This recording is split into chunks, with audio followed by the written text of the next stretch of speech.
أعوذ بالله من الشيطان الرجيم. I seek refuge with Allah from Satan the outcast. والذين آمنوا وهاجروا وجاهدوا في سبيل الله والذين آووا ونصروا أولئك هم المؤمنون حقا لهم مغفرة ورزق كريم.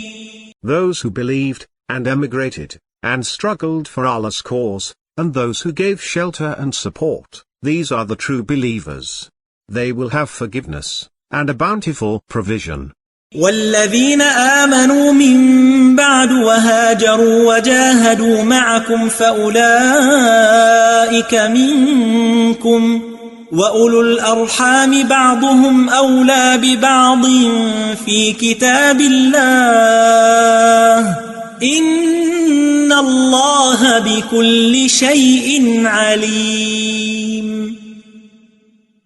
As for those who believed afterwards, and emigrated and struggled with you, these belong with you, but family members are nearer to one another in the Book of Allah.